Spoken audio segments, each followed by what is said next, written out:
Desde hace más de 2000 años, la Biblia ha cautivado a millones de personas alrededor del mundo. Pero entre sus páginas sagradas no solo encontramos enseñanzas y promesas divinas, también hallamos enigmas que han desafiado a teólogos, historiadores y arqueólogos durante siglos. Algunos de estos misterios permanecen sin respuesta hasta el día de hoy, generando debates apasionados y teorías que van desde lo científico hasta lo sobrenatural. ¿Qué fueron realmente los Nefilim? ¿Dónde está el Arca de la Alianza?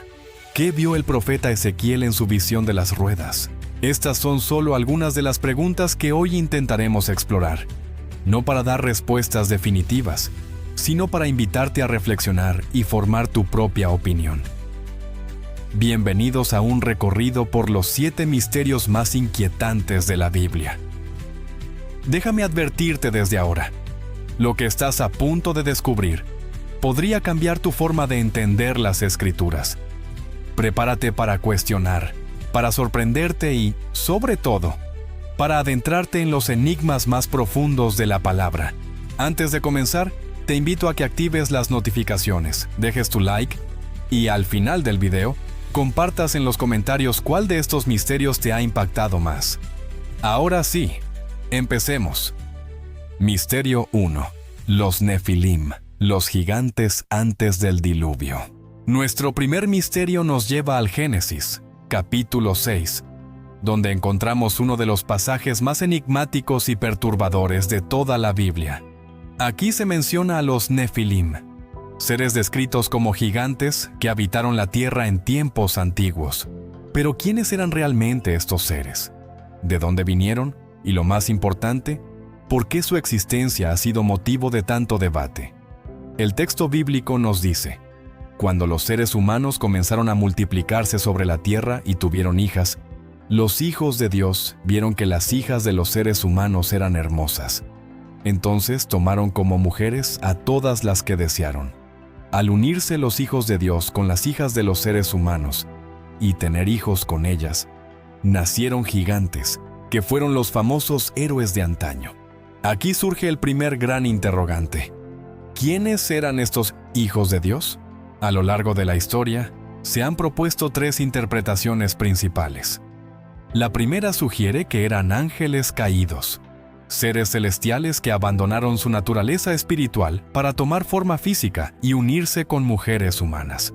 Esta teoría es respaldada por textos antiguos como el libro de Enoc, que describe con detalle cómo 200 ángeles descendieron al monte Hermón y tomaron esposas humanas. La segunda interpretación propone que los hijos de Dios eran simplemente hombres poderosos, reyes o gobernantes que abusaron de su autoridad.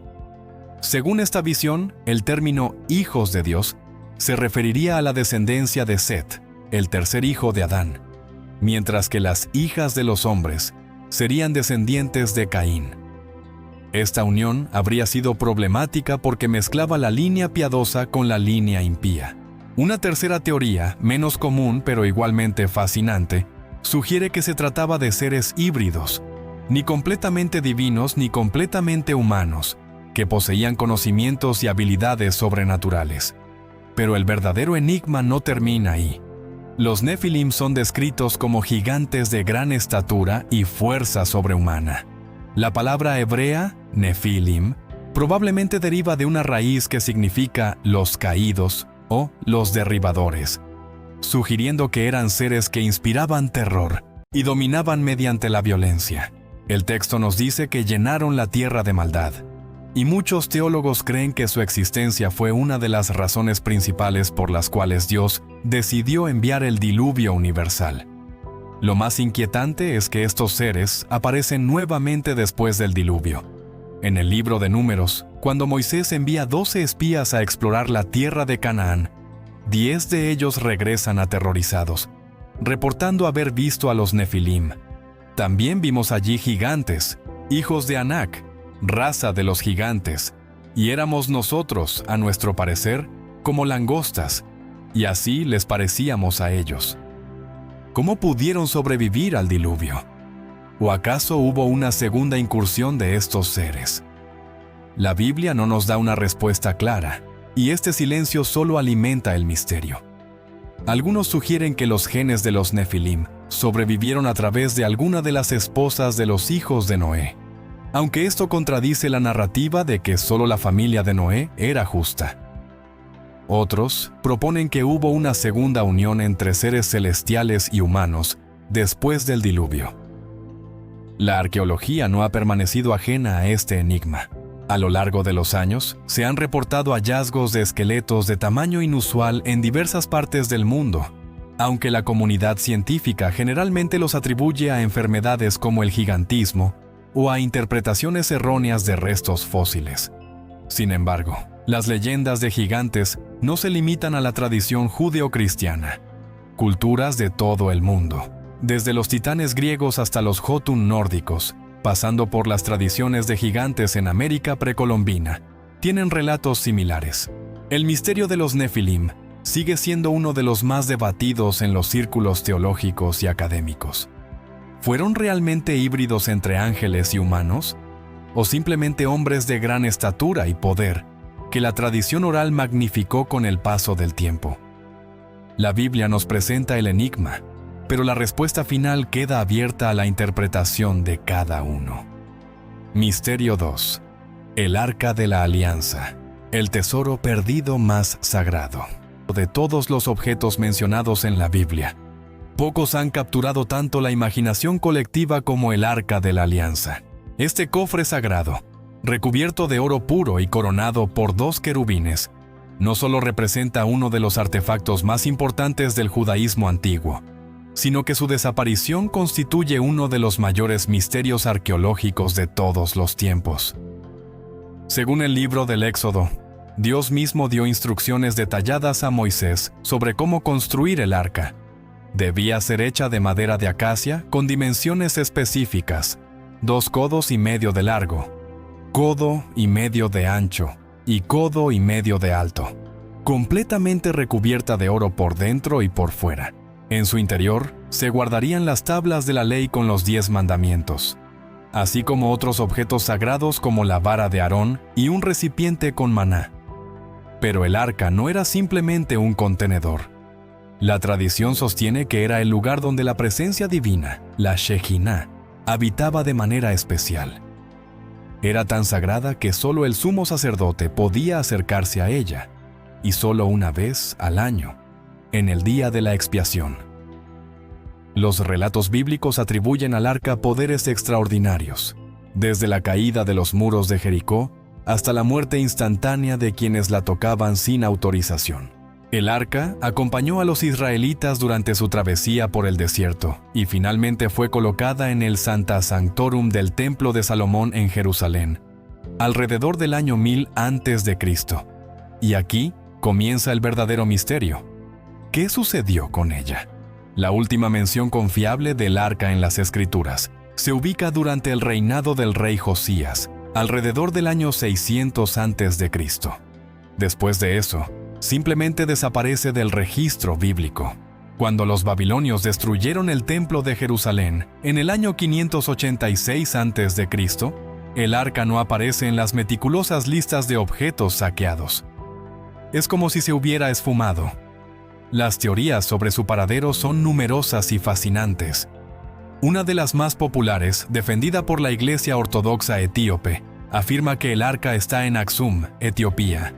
Según esta tradición, Menelik I, hijo del rey Salomón y la reina de Saba, llevó el arca a Etiopía alrededor del año 900 a.C.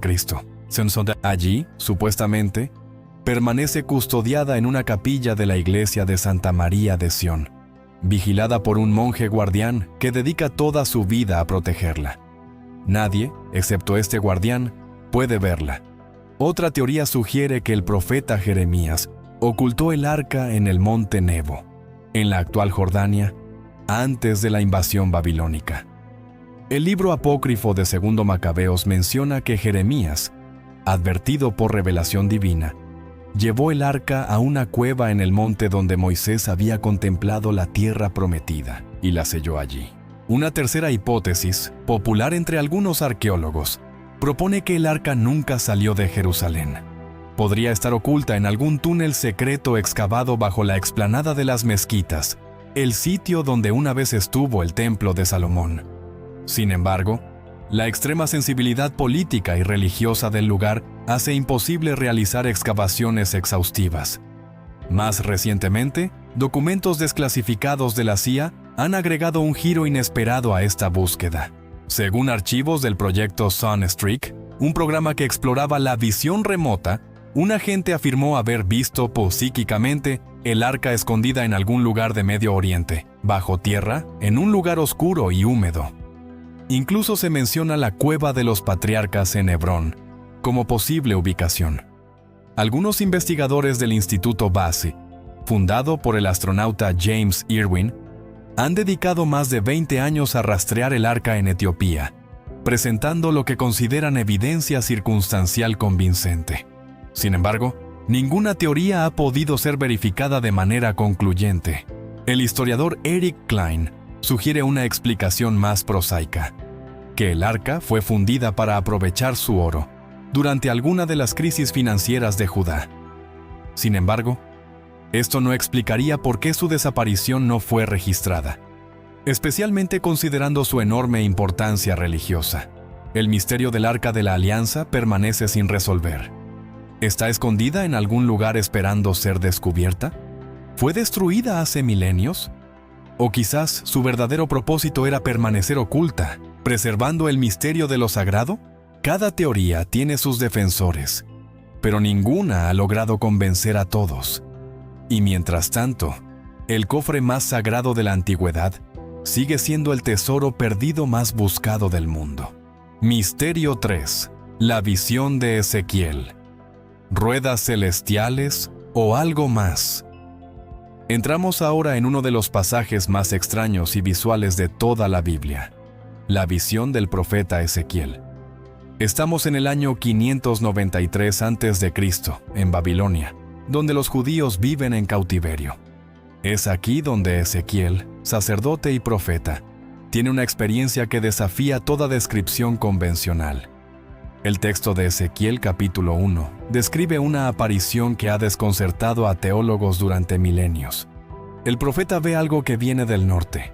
Miré y vi que del norte venía un viento tempestuoso, una nube grande con un fuego envolvente y un resplandor a su alrededor, y en medio del fuego, algo que parecía como metal refulgente.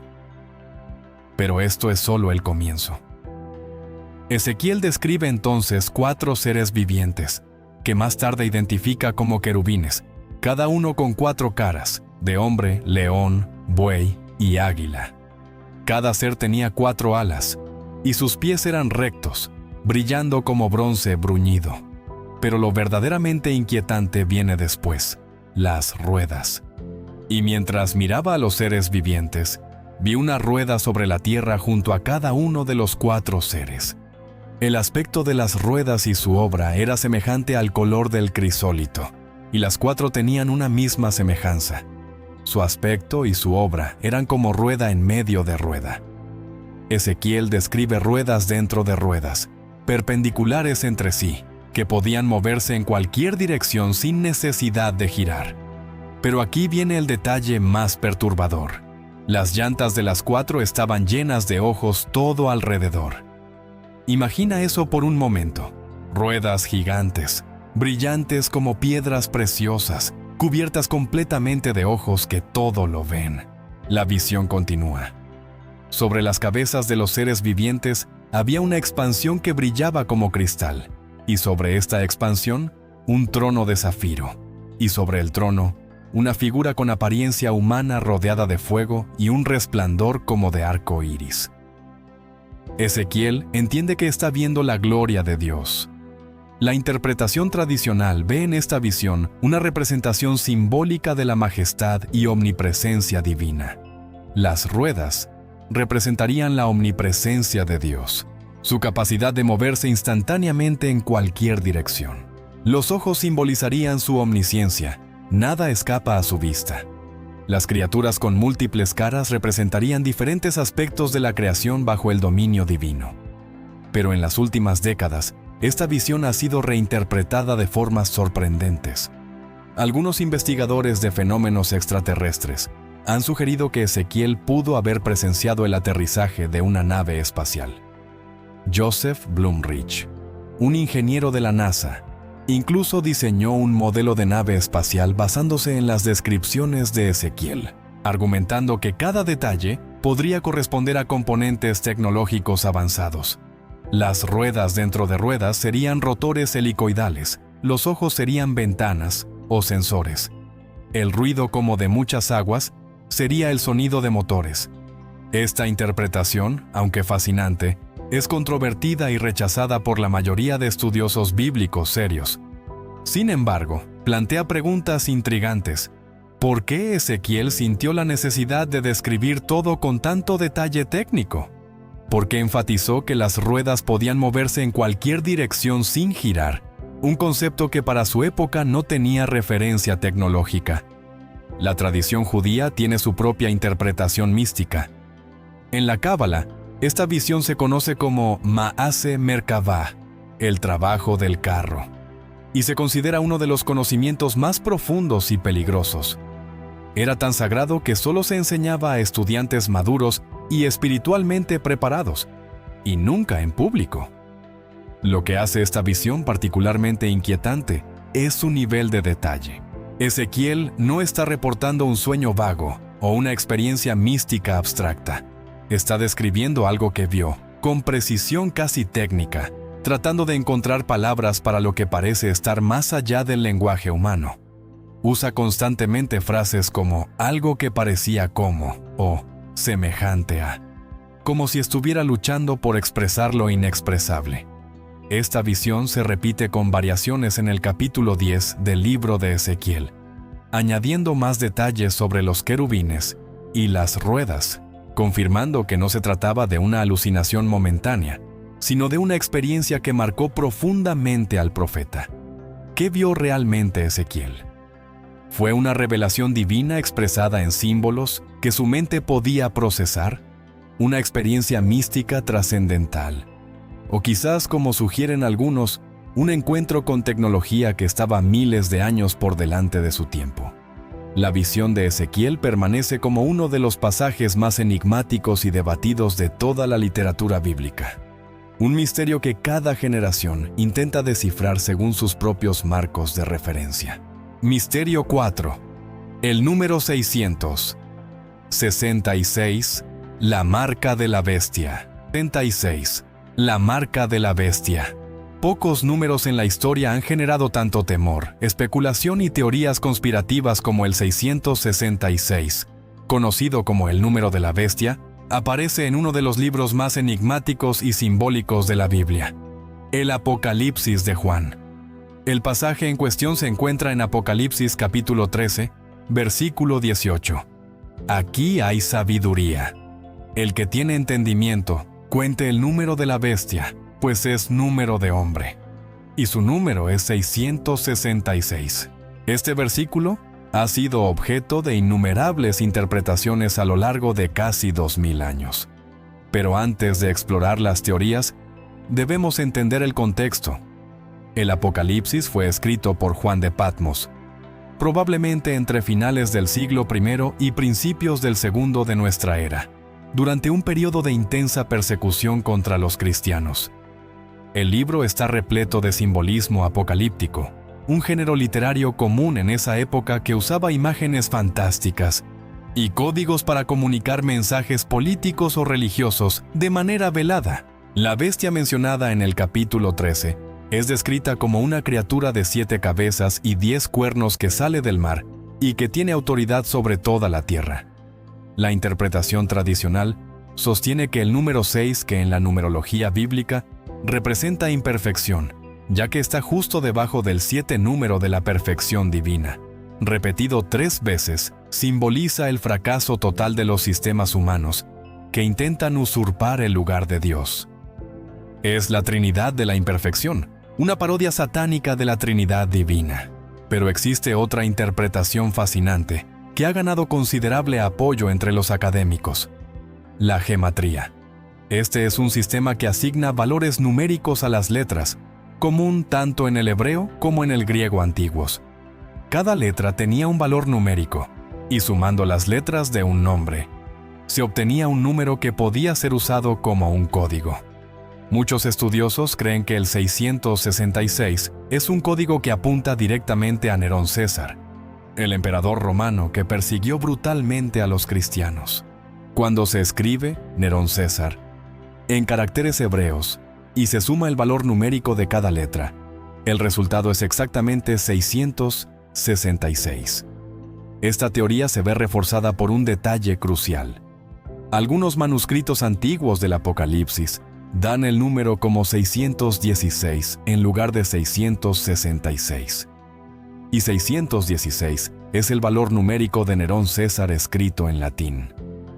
Esta interpretación histórica sugiere que Juan no estaba profetizando sobre un futuro lejano, sino que estaba enviando un mensaje codificado a los cristianos de su tiempo sobre la naturaleza demoníaca del Imperio Romano y particularmente de Nerón, sin exponerse directamente a la persecución. Sin embargo, la interpretación futurista también tiene sus defensores. Muchos cristianos creen que el Apocalipsis describe eventos que aún están por venir y que el 666 identificará a un líder mundial futuro, el Anticristo, que establecerá un gobierno global tiránico. Según esta visión, la marca de la bestia, mencionada en el mismo capítulo, será un sistema de control económico global donde nadie podrá comprar ni vender sin llevar esta marca. A lo largo de la historia, innumerables figuras han sido identificadas como portadores del número de la bestia. Desde emperadores romanos hasta papas medievales, desde Napoleón hasta Hitler, pasando por políticos modernos. Prácticamente cualquier figura controvertida o poderosa ha sido en algún momento acusada de ser el 666. Algunos incluso han realizado cálculos forzados con nombres de presidentes o líderes mundiales para que sumen 666. El número ha generado también una fobia específica, la hexacosioiexecontahexafobia, el miedo al número 666. Algunas personas evitan activamente este número en su vida cotidiana, desde números de teléfono hasta direcciones o matrículas de vehículos. Pero quizás el verdadero misterio no sea la identidad específica de la bestia, sino el propósito del enigma. El texto mismo dice, aquí hay sabiduría, sugiriendo que descifrar el número requiere no solo inteligencia, sino discernimiento espiritual. Tal vez el número funciona en múltiples niveles, históricamente señalando a Nerón y al Imperio Romano, proféticamente advirtiendo sobre futuros tiranos y simbólicamente representando toda forma de mal que se opone a Dios. Lo que es innegable es que este número de 3 dígitos ha capturado la imaginación humana como pocos símbolos en la historia. Ya sea que lo veamos como un código histórico, una profecía futura o un símbolo atemporal del mal, el 666 sigue siendo uno de los misterios más debatidos de la Biblia. Misterio 5. La estrella de Belén. ¿Qué guió a los Reyes Magos? Cada Navidad, colocamos una estrella en la cima de nuestros árboles, recordando uno de los eventos más icónicos del Nuevo Testamento. Pero, ¿qué fue realmente la estrella de Belén? ¿Existió algún fenómeno astronómico que pudiera explicar esta historia? ¿O se trata únicamente de simbolismo teológico? El relato aparece exclusivamente en el Evangelio de Mateo. Según el texto, unos magos de Oriente vieron una estrella que interpretaron como la señal del nacimiento del rey de los judíos. Siguieron esta estrella hasta Jerusalén, donde consultaron al rey Herodes. Después de este encuentro, la estrella se adelantó y los guió específicamente a Belén, deteniéndose sobre el lugar donde estaba el niño Jesús. Ya de entrada, el relato presenta características inusuales para un objeto astronómico convencional. Las estrellas no se mueven, de manera que puedan guiar a viajeros de un punto a otro, y ciertamente no pueden detenerse sobre una casa específica. Esto ha llevado a décadas de investigación astronómica tratando de identificar qué fenómeno celeste podría corresponder a esta descripción. La teoría del cometa ha sido popular durante siglos. De hecho, muchas pinturas renacentistas representan la estrella de Belén como un cometa con cola. Sabemos que el cometa Halley pasó por la Tierra en el año 11 a.C. Sin embargo, esta fecha no coincide con las estimaciones más aceptadas del nacimiento de Jesús, que lo sitúan entre el año 7 y el 4 a.C.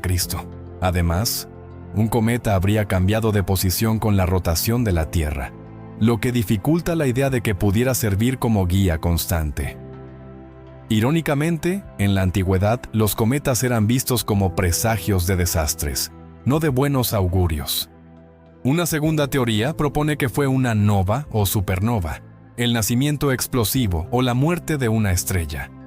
Los astrónomos chinos registraron una estrella escoba en el año 5 a.C., que podría haber sido visible desde Medio Oriente. Sin embargo, no se han encontrado remanentes de supernova que coincidan con esa época y ubicación. La supernova registrada más cercana visible desde la Tierra fue en el año 185 después de Cristo, demasiado tarde para el nacimiento de Jesús. La teoría más convincente desde el punto de vista astronómico es la de la Gran Conjunción. Una conjunción planetaria ocurre cuando, desde la perspectiva terrestre, dos o más planetas parecen estar muy cerca uno del otro en el cielo. En el año 7 a.C., Júpiter y Saturno tuvieron una triple conjunción en la constelación de Piscis, es decir, se acercaron visualmente 3 veces a lo largo de varios meses, un evento extremadamente raro. Este fenómeno tiene significado especial en la astrología antigua. Júpiter era conocido como el planeta rey, Saturno estaba asociado con los judíos, y Piscis era el signo del fin de los tiempos. Para los astrólogos de la época, esta conjunción triple en Piscis habría sido interpretada como el anuncio del nacimiento de un rey judío, con importancia escatológica. Además, en el año 3 a.C., hubo otra conjunción espectacular entre Júpiter y Venus, que los habría hecho aparecer como una sola luz brillantísima en el cielo occidental, justo después de la puesta del sol.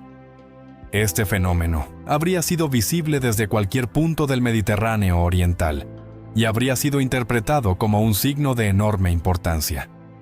Algunos investigadores han propuesto una cuarta teoría más radical: que la estrella de Belén no fue un fenómeno astronómico en absoluto, sino una aparición sobrenatural específicamente creada para guiar a los magos. Según esta interpretación, la estrella era una manifestación directa de la presencia divina, similar a la columna de fuego que guió a los israelitas en el desierto. Esto explicaría su comportamiento inusual: moverse, detenerse y señalar un lugar específico. Una quinta posibilidad, menos discutida pero igualmente válida, es que el relato de Mateo sea principalmente teológico y simbólico, no tanto un reportaje histórico literal. Mateo escribió su evangelio para una audiencia judía, y el simbolismo de una estrella que anuncia al Mesías resonaría con profecías del Antiguo Testamento, como la de Balaam en Números 24. Una estrella saldrá de Jacob. Lo fascinante es que estas teorías no son necesariamente mutuamente excluyentes. Dios podría haber usado un fenómeno astronómico natural, como una conjunción planetaria, y haberle dado un significado y propósito especial. O podría haber sido una combinación de eventos, un fenómeno natural que llamó la atención inicial de los magos, seguido de guía sobrenatural más específica. El misterio de la estrella de Belén continúa cautivando tanto a astrónomos como a teólogos. Cada Navidad, cuando miramos hacia el cielo nocturno o colocamos la estrella en nuestros árboles, estamos recordando un enigma que ha intrigado a la humanidad durante 2 milenios.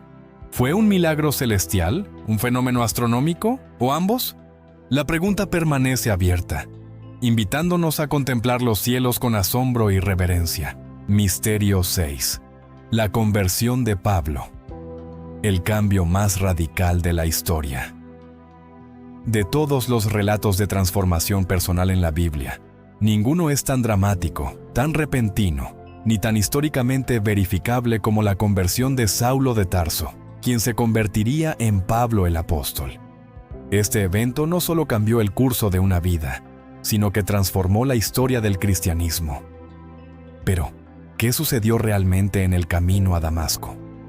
Saulo era un fariseo celoso, ciudadano romano y estudioso de la ley judía. Estaba completamente convencido de que los seguidores de Jesús eran herejes peligrosos que debían ser eliminados. Los Hechos de los Apóstoles nos dicen que Saulo respiraba amenazas y muerte contra los discípulos del Señor. Incluso había estado presente y aprobado el martirio de Esteban, el primer mártir cristiano.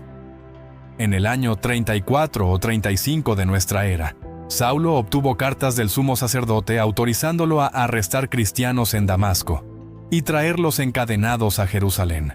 Era un viaje de aproximadamente 225 kilómetros, pero nunca llegaría a completar su misión. El relato de lo que sucedió a continuación aparece 3 veces en el libro de Hechos, cada vez narrado con ligeras variaciones, pero manteniendo los elementos centrales.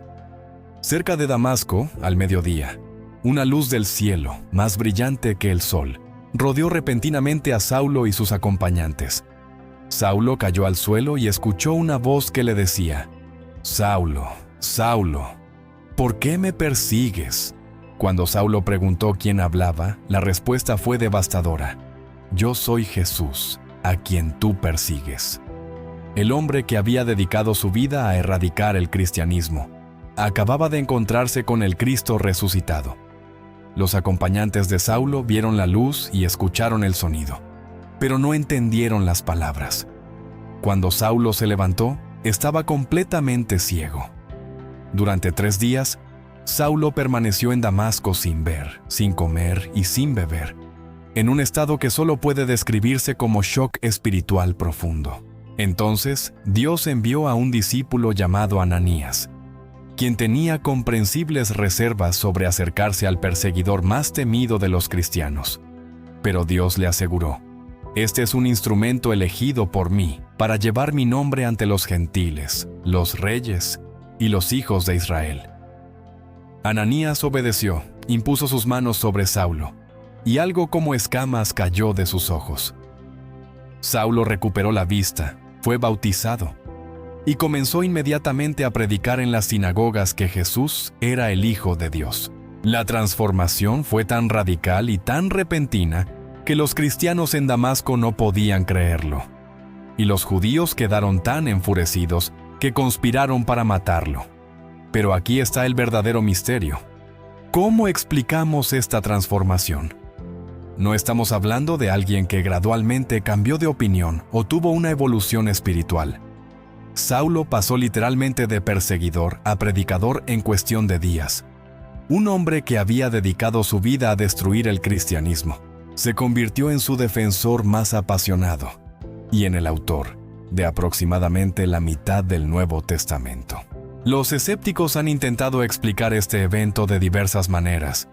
Algunos sugieren que Saulo sufrió una convulsión epiléptica, conocida como epilepsia del lóbulo temporal, que puede producir alucinaciones visuales, auditivas y experiencias místicas. Otros proponen que fue un golpe de calor o insolación severa. Una tercera teoría sugiere que Saulo ya tenía dudas subconscientes sobre su persecución de los cristianos y que el evento en el camino fue una crisis psicológica dramatizada. Sin embargo, estas explicaciones naturales enfrentan problemas serios. Primero, no explican la transformación total de la personalidad. Las personas con epilepsia no cambian radicalmente sus creencias fundamentales después de una convulsión. Segundo, no dan cuenta del testimonio de los acompañantes de Saulo, quienes también percibieron algo extraordinario. Tercero, y más importante, no explican por qué Saulo dedicaría el resto de su vida, enfrentando prisión, tortura y eventualmente martirio, a predicar algo que él sabía que era una alucinación. El historiador Gerd Ludemann, un escéptico y ateo, admite que puede tomarse como históricamente cierto que Pedro y los discípulos tuvieron experiencias después de la muerte de Jesús, en las cuales él se les apareció como Cristo resucitado.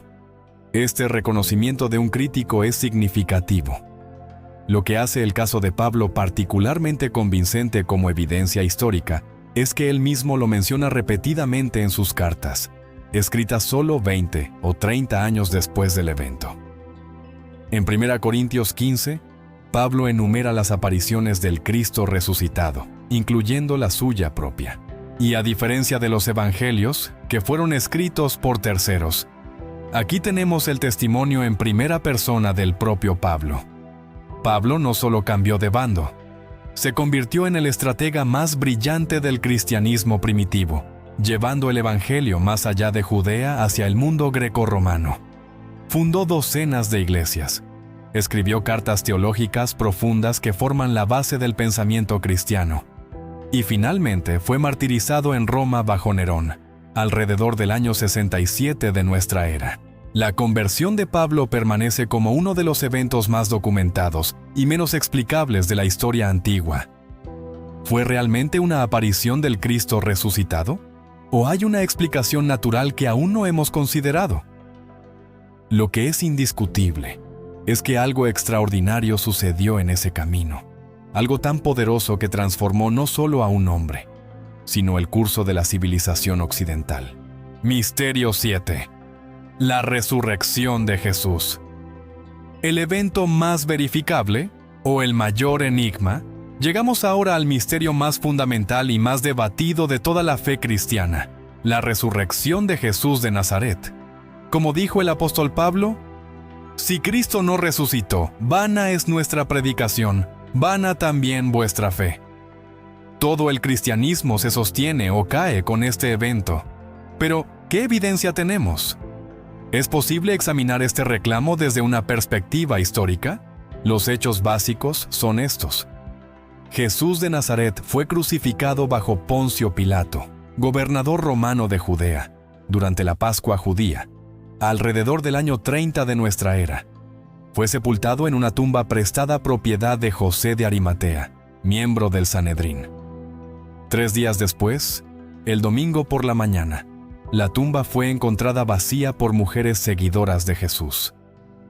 En las semanas siguientes, múltiples individuos y grupos afirmaron haber visto a Jesús vivo, y los discípulos, transformados de cobardes aterrorizados a valientes predicadores, comenzaron a proclamar su resurrección en Jerusalén, la misma ciudad donde había sido ejecutado. Estos hechos fundamentales son aceptados por la gran mayoría de historiadores del Nuevo Testamento, independientemente de sus creencias religiosas. Incluso Bart Ehrman, un agnóstico y crítico del Nuevo Testamento, afirma: uno de los hechos más ciertos de la historia es que Jesús fue crucificado por órdenes del prefecto de Judea, Poncio Pilato. Paula Fredriksen, historiadora judía, añade: el hecho más sólido sobre la vida histórica de Jesús es su ejecución como un rebelde político. La tumba vacía es particularmente significativa. El relato de que fueron mujeres quienes primero descubrieron la tumba vacía es considerado por muchos historiadores como evidencia de autenticidad. ¿Por qué?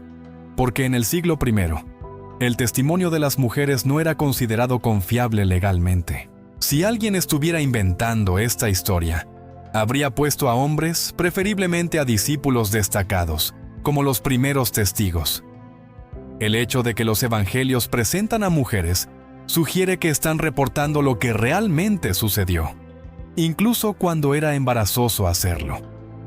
Además, la ubicación de la tumba era conocida tanto por seguidores como por opositores. Si el cuerpo hubiera estado todavía allí, los líderes judíos o los romanos simplemente habrían producido el cadáver y eso habría terminado con el movimiento cristiano antes de que comenzara. Pero no lo hicieron. En su lugar, circularon la historia de que los discípulos habían robado el cuerpo, una acusación que irónicamente confirma que la tumba estaba vacía. Las apariciones post-resurrección son igualmente significativas. Pablo, escribiendo solo 20 o 25 años después del evento, enumera múltiples apariciones. A Pedro, a los 12, a más de 500 hermanos a la vez, la mayoría de los cuales, dice Pablo, todavía estaban vivos cuando escribió, una invitación implícita a verificar el testimonio. A Santiago, el hermano de Jesús, a todos los apóstoles y finalmente a él mismo. Lo notable aquí es la variedad de testigos, individuos, grupos pequeños, una multitud de 500. Además, Algunos de estos testigos eran escépticos antes de las apariciones. Santiago, hermano de Jesús, no creía en él durante su ministerio, pero después de una aparición del Jesús resucitado, se convirtió en líder de la iglesia en Jerusalén y eventualmente fue martirizado por su fe. La conversión de escépticos es difícil de explicar si las apariciones fueran alucinaciones o invenciones. Pero el enigma más grande es la transformación de los discípulos. Estos hombres habían abandonado y negado a Jesús durante su arresto y crucifixión. Pedro, su líder, lo negó 3 veces. Estaban escondidos, aterrorizados de correr la misma suerte. Pero algo cambió radicalmente.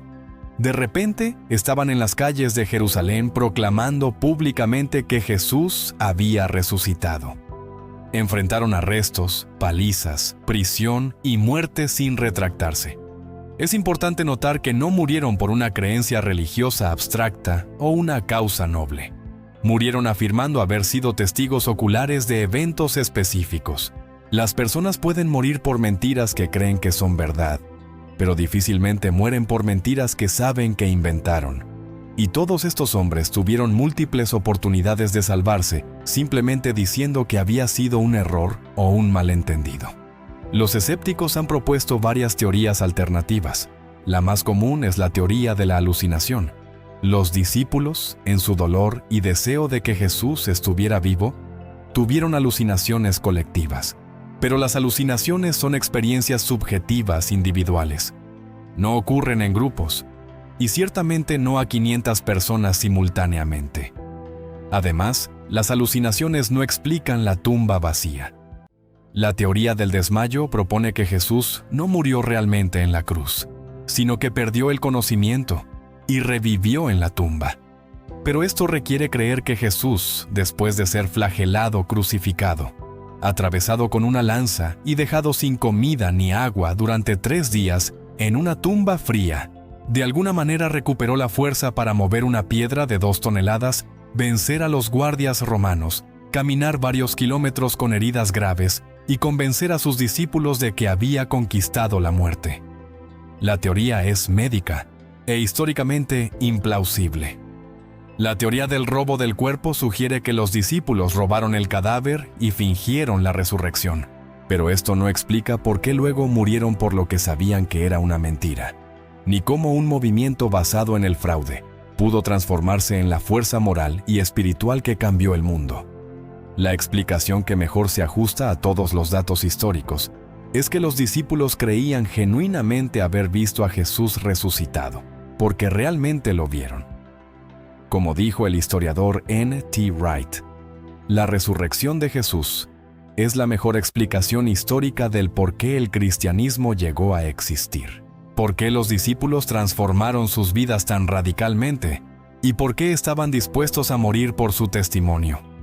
Por supuesto, creer en la resurrección requiere estar abierto a lo sobrenatural, lo cual muchos rechazan por principio filosófico. Pero desde una perspectiva puramente histórica, los datos apuntan consistentemente en esa dirección. La tumba vacía, las apariciones múltiples a diversos testigos, la transformación de los discípulos, la conversión de escépticos como Pablo y Santiago, y el explosivo crecimiento del cristianismo en el mismo lugar donde Jesús fue ejecutado. Todo esto pide una explicación. Y la resurrección, por improbable que parezca, es la explicación que mejor da cuenta de toda la evidencia. El misterio de la resurrección permanece. ¿Es el evento más verificable de la antigüedad o el mayor enigma jamás propuesto? La respuesta que cada persona da a esta pregunta define no solo su perspectiva histórica, sino su cosmovisión completa. Hemos recorrido 7 de los misterios más profundos e inquietantes de la Biblia, desde los enigmáticos Nefilim antes del diluvio, hasta el paradero del Arca de la Alianza perdida, desde la extraordinaria visión de Ezequiel con sus ruedas llenas de ojos, hasta el número 666 que ha aterrorizado a generaciones. Hemos explorado qué fenómeno celestial guió a los reyes magos, qué transformó al perseguidor Saulo en el apóstol Pablo, y finalmente, hemos examinado la evidencia de la resurrección de Jesús, el evento que define toda la fe cristiana. Cada uno de estos misterios nos invita a reflexionar, a investigar, a cuestionar y, para muchos, a tener fe. La Biblia no nos presenta respuestas fáciles a todos sus enigmas. A veces parece que estos misterios fueron diseñados intencionalmente para mantenernos buscando, pensando, debatiendo. ¿Cuál de estos misterios te ha impactado más? ¿Tienes una teoría propia sobre alguno de ellos? Me encantaría leer tu opinión en los comentarios. Recuerda que este es un espacio de respeto y debate constructivo. Todos tenemos perspectivas valiosas que compartir. Si este video te ha resultado interesante, no olvides darle like, compartirlo con tus amigos y suscribirte al canal para más contenido sobre misterios bíblicos y temas fascinantes de la fe. Activa la campanita para ser el primero en enterarte cuando suba nuevos videos. Gracias por acompañarme en este viaje por los misterios más inquietantes de la Biblia. Hasta la próxima.